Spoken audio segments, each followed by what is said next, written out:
ایک مرتبہ سیدی غوث اعظم رضی اللہ تعالیٰ عنہ اہل بغداد کی نظر سے غائب ہو گئے. لوگوں نے معلوم کیا کہ کہاں گئے. دجلہ کی طرف پتہ چلا تشریف لے گئے ہیں.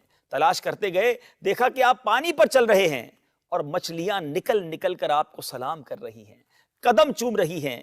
اسی اسنا میں ایک بڑی نفیس جائے نماز دیکھی کہ تخت سلیمانی کی طرح ہوا میں معلق ہو کر بچھ گئی. اتنے میں بہت سے لوگ آ کر جائے نماز کے گرد جمع ہو گئے.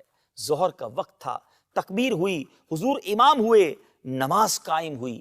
جب آپ تکبیر کہتے تو حاملان عرش اٹھانے والے فرشتے آپ کے ساتھ تکبیر کہتے. جب آپ تسبیح پڑھتے تو ساتوں آسمان کے فرشتے آپ کے ساتھ تسبیح پڑھتے. اور جب سمع اللہ لمن حمدہ کہتے تو آپ کے لبوں سے سبز رنگ کا نور نکل کر آسمان کی طرف جاتا. کہانیاں اتنی بڑی کہانی ہے. اور میرے بھائیوں، میں نے آپ لوگوں کو کئی بار بتایا کہ حضرت معاویہ رضی اللہ تعالیٰ عنہ جب حضرت عمر کے دور میں گورنر بنے تو رومن امپائر کے ساتھ جنگیں جاری رہتی تھیں. تو وہ سمندروں میں ان کی بہت بڑی یعنی آرمی موجود تھی، بڑے بڑے بحری جہاز تھے. تو حضرت معاویہ نے حضرت عمر کو خط لکھا کہ آپ مجھے اجازت دیں میں بھی ایک بحری بیڑا تیار کروں ان عیسائیوں کے ساتھ مقابلے کے لیے. ہمارے پاس بھی ریزروڈ اپنی نیوی ہونی چاہیے. اچھا، تو حضرت عمر فاروق رضی اللہ تعالیٰ نے اپنے یعنی سینئر صحابہ کو بلا کے مشورہ کیا کہ اس طرح یعنی جو شام کی طرف ہمیں یعنی بحری بیڑے کی ریکوائرمنٹ ہے. تو اس میں پھر مشورے میں چیز سامنے آئی کہ یہ اس وقت ظاہر لائف بورڈز اور جیکٹس تو نہیں ہوتی تھی. تو حضرت عمر کو یہ بتایا گیا کہ یہ ذہن میں رکھیے گا جب یہ بحری جہاز ڈوبتا ہے نا تو بندہ بچتا کوئی نہیں ہے. ظاہر اٹلانٹک کے اندر اگر آپ گر گئے ہیں تو وہ تو فریزنگ پوائنٹ ہے اس کا آلموسٹ پانی کا. آپ کو تیراکی بھی آتی ہو تو آپ زندہ نہیں رہ سکتے. ٹھنڈے پانی، ہمارے تو یہ گرم سمندر ہے نا، جو ٹھنڈے سمندر ہے اس ویسے ہی بندہ ڈبو کے بھی کاٹ لو تو مرے ہی نکلے گا 2-3 منٹ واسطے بھی. وہ سردی اتنی ہر چیز ظاہر دل بھی فریز ہو جاتا ہے. تو حضرت عمر نے کہا بھئی میں تمہیں اجازت، میں یعنی اپنے ساتھیوں کی لائف سٹیک پہ لگا کے رسک پہ لگا کے میں بیڑی بیڑا بنانے کی اجازت نہیں دوں گا. یعنی صحابہ کرام کے تو کہیں دماغ میں نہیں سن کہ بابے سمندر تو ٹور بھی لیندے نے. میں تو انہوں ہی دسنا چاہ رہے ہیں کہ کتنی بڑی کہانی ہے. پھر حضرت عثمان کے دور میں دوبارہ سے ریکویسٹ کی گئی تو حضرت عثمان نے پھر ان کو اجازت دی اس حوالے سے کہ بحری بیڑا، پہلا بحری بیڑا پھر حضرت عثمان غنی رضی اللہ عنہ کے دور میں تیار ہوا ہے. اس کی میں نے انجینئرنگ کی ہے کہ صحابہ کرام علیہم رضوان ان کو تو یہ وہم بھی نہیں تھا کہ سمندر کے اوپر چلا جا سکتا ہے. سمندر کے اوپر آپ مسلح ڈال سکتے ہیں، سمندر کے اوپر گھوڑے چل سکتے ہیں.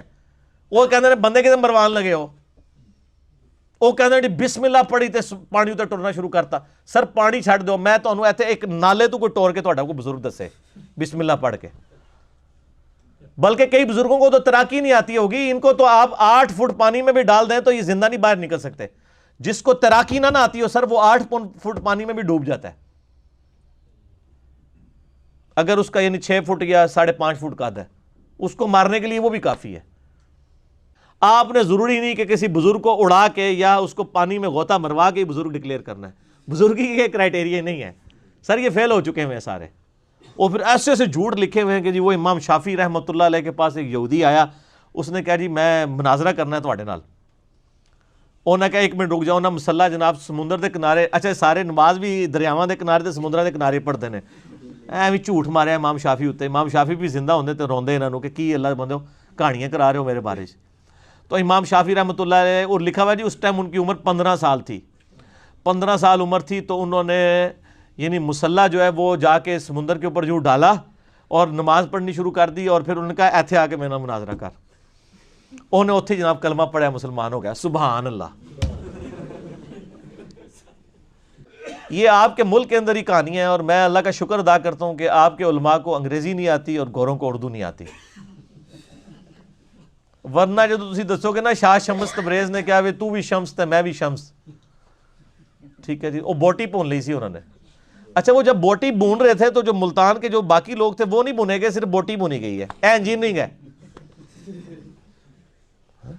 چھچڑا بھی بھونیا گیا. شاہ صاحب خود بھی کچھ، چلو شاہ صاحب نو تے کہہ کہ بزرگ نے بچ گئے تھے، باقی سارے بزرگ سن.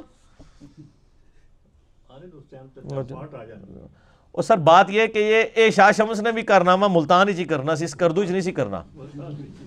ملتان میں تو ویسے ہی نہیں، جغرافی پوائنٹ آف ویو سے گرمی ہے، اس کا اس کے ساتھ تو کوئی تعلق ہی نہیں ہے.